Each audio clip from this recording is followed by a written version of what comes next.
पाकिस्तान और न्यूजीलैंड का मैच है, सुपर 8 का आज पहला मैच खेला जाएगा। तो 60% प्लस की बात की जा रही है कि चांसेस हैं कि बारिश होगी। फ़खर जमान आ सकते हैं ख्वाजा नाफे की जगह। बाबर अगर शुरू में भी तेज़ नहीं खेल सकता, एंड में आके बड़ी हिटिंग नहीं कर सकता, तो बाबर ने खेलना क्या है। अस्सलाम वालेकुम जी, this is me Chaudhary Irfan here and you are watching public digital. Pakistan और न्यूजीलैंड का मैच है, सुपर 8 का आज पहला मैच खेला जाएगा। प्रिपरेशन के लिहाज से बात करें तो न्यूजीलैंड ने कल प्रैक्टिस की, बट पाकिस्तान की दफ़ा हमने देखा कि वो प्रैक्टिस जो थी वो डिस्टर्ब हुई, बारिश आ गई। आज रेन फोरकास्ट की बात करें तो 60% प्लस की बात की जा रही है कि चांसेस हैं कि बारिश होगी, और उसके अलावा ओवरकास्ट जो है वो भी क्लाउडी है। देखना पड़ेगा कि क्या मैच कंप्लीट होता है या शॉर्टन मैच होता है, और मैच अगर रेन अफेक्टेड मैच होता तो ओबियसली ओवर को कम भी किया जा सकता है। तो आपकी जो प्लानिंग होगी, जो आपने पूरी चीज़ें प्लान करना है, वो इस लिहाज से करना है कि शायद मैच छोटा भी हो सकता है, इसकी पॉसिबिलिटी है। आल दो के प्रीवियस मैचेस के अंदर ख़ासतौर पर इंडिया पाकिस्तान मैच भी इसी वेन्यू पे था, फरहामद आसा स्टेडियम में, उसमें भी रेन की फोरकास्ट थी, बट हमने देखा कि पूरा कंप्लीट मैच हुआ। अब नोइंग दैट, इसमें दो चीज़ें पहले डिस्कस करते हैं। पहले ये कि इस पिच के ऊपर जो हम देखते हैं स्लो पिच है, पहले बैटिंग करते हैं वो ज़्यादा सूटेबल रहता है, और हमने देखा कि हमने गलत डिसीजन किया इंडिया के अगेंस्ट, इवेंचुअली हम वो मैच हार गए। बट अगर ये रेन अफेक्टेड मैच होता है तो फिर क्या फ़ैसला करना, ये मेरा ख्याल है एक थोड़ा सा दोबारा से आपको रिवाइज़ करने की स्ट्रेटजी ज़रूरत होगी, क्योंकि रेन अफेक्टेड मैच होता है तो ओबियसली ओवर कम होंगे, तो फिर चेज़ करना बेहतर होता है, और फिर आपकी बॉल भी जो है वो भी थोड़ा सा ग्रिप करना मुश्किल हो सकता है। आल दो कि आप ये देखते हैं कि श्रीलंका के अंदर पूरे का पूरा पिच को कवर कर दिया जाता है, बट फिर भी ये इफेक्ट तो होता है, और आपके स्पिनर को भी शायद उस तरह मदद नहीं मिलती। तो ये ज़्यादा चीज़ें डिपेंडेंट होंगी कि आपका बारिश के साथ देखना पड़ेगा। दूसरा, अगर प्लेइंग 11 के वाले से बात करें तो सोर्सेज के मुताबिक ये बात ज़रूर की जा रही है कि शायद एक चेंजिंग एक्सपेक्टेड है, वो फ़खर जमान आ सकते हैं ख्वाजा नाफे की जगह।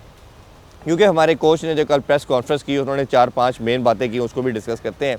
नंबर 1, उन्होंने बाबर आज़म के हवाले से बात की। उन्होंने कहा कि बाबर आज़म का नंबर 4 ही रहेगा, और वो इसी नंबर पे खेलेंगे, और ऊपर वाले नंबर पे क्योंकि उनका स्ट्राइक रेट कम है, 100 के करीब है, तो हमें वो सूट नहीं करता।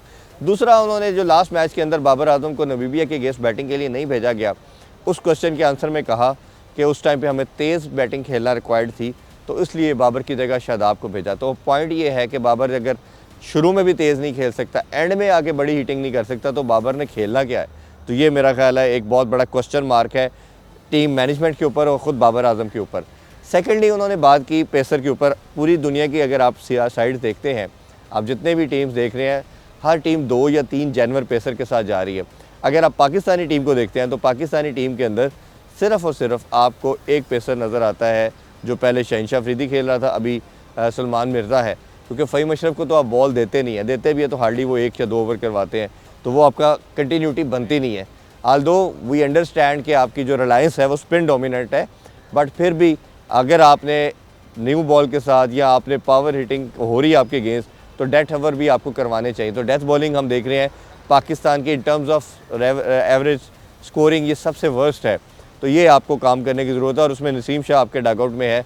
इस क्वेश्चन का भी उन्होंने आंसर किया, और उन्होंने कहा कि नसीम शाह फरहामद आसा स्टेडियम में नहीं खेल सकेगा, ये स्लो पिच है, पेसर को उस तरह मदद नहीं देती। हाँ, पालीकली के अंदर हम जो कैंडी में मैच खेला जाएगा उसमें हम कंसिडरेशन में ला सकते हैं। तो ये बताता है कि आज के मैच में भी कोई ऐसा उनका चांस नहीं है। फर्दर मोर, उन्होंने ये कहा कि हमारी जो प्लानिंग है, साइम अयूब के वाले से कहा गया कि अगर आप ओपनर किसी और को डालते हैं, साइम को नीचे ले जाते हैं, तो उन्होंने उसका भी रिफ्यूज़ किया। उन्होंने कहा नहीं, साइम ओपनर खेलता आ रहा है, उसने over the period of time बड़ा अच्छा परफॉर्म किया है, हम उसको एज ए ओपनर ही देख रहे हैं। तो ये तो ओबियसली आपको बताता है ये है कि टीम में कोई चेंजिंग नहीं होने जा रही आज के मैच के वाले से। अगर एक चेंजिंग होगी तो वो फ़खर जमान की हो सकती है। दूसरा ये है कि आपको जो डिसीजन लेना है टीम के लिहाज से कि पहले बैटिंग करनी है बॉलिंग, ये मेरा ख्याल है आपको अपनी स्ट्रेंथ पे खेलना चाहिए। तो हमारी स्ट्रेंथ जो है वैसे तो बॉलिंग है, लेकिन जिस तरह मैंने पहले बात की, हैविंग सेड दैट कि अगर बारिश होती है, मैच शॉर्ट होता है, ऐसा कोई सिनेरियो बनता है, तो फिर आप चेज़ की तरफ भी जा सकते हैं। न्यूजीलैंड की बात भी थोड़ी करना चाहेंगे। New Zealand one of the best side है, हमेशा हर इवेंट के अंदर आप देखते हैं एटलीस्ट सेमीफाइनल तक तो वो जाते हैं, और बड़ी कंसिस्टेंट साइड है। लेकिन इस वर्ल्ड कप के अंदर देखें तो आप उनकी बॉलिंग आपको थोड़ी सी प्रॉब्लमेटिक पार्ट नज़र आएगी। हाल दो कि उनकी जो बैटिंग है वो तो रन्स कर रही है, और आपने देखा 180 175 वो चेज़ करते चले जा रहे हैं, बट उनकी जो बॉलिंग है वो बहुत रन्स कंसीड कर रही है। मैट हैनी की बात करें, वो कम बैक कर रहे हैं, नहीं उस तरह फॉर्म में नज़र आ रहे, इसी तरह लेकिन फर्गसन नहीं आ रहे। सरप्राइजिंग एलिमेंट कहीं ना कहीं मुझे लगता है मिचेल सेटनर है, उनके कैप्टन जो हैं, वो इन पिचेस पे बहुत लीथल किस्म के बॉलर नज़र आते हैं, बट अभी हम देख रहे हैं उनकी वो फॉर्म, वो उनका 100% नज़र नहीं आ रहा।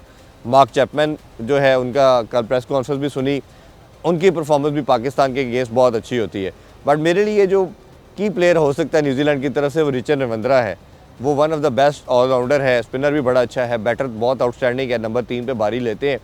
तो अगर वो चलते हैं, और ख़ास तौर पे ग्लेन फिलिप ने जिस तरह पाकिस्तान के अंदर चैंपियन ट्रॉफी से पहले जो उन्होंने इनिंग्स खेली थी, और वो आउटस्टैंडिंग थी, और जिस तरह वो मैच को डीप लेके जाता है, फिर वो चार्ज करता है, तो वो एक प्रॉब्लम हो सकता है। बट नोइंग दैट कि इन्होंने अपने तमाम मैचेस पहले इंडिया में खेले हैं, और उससे पहले भी ये T20 सीरीज़ खेल के आए हैं। अब ये इधर आके खेल रहे हैं, ओडी सीरीज़ भी खेली, अब ये आके इधर खेलेंगे जब पाकिस्तानी ये श्रीलंका कंडीशन में पाकिस्तान के अगेंस्ट। तो ये एक थोड़ा चैलेंज ज़रूर हो सकता है कि आपको क्लेमेटाइज़ होने में, आपको पिच के साथ क्विंटस करने में थोड़ा सा टाइम लग सकता है। तो ये मेरा ख्याल है कि एडवांटेज पाकिस्तान को लेना चाहिए। बाकी मैच ज़रूर होना चाहिए, हम दुआ करते हैं जी, और पाकिस्तान अच्छा करे। बाकी मैच के बाद कल दोबारा आपसे मिलेंगे। अल्लाह हाफ़िज़।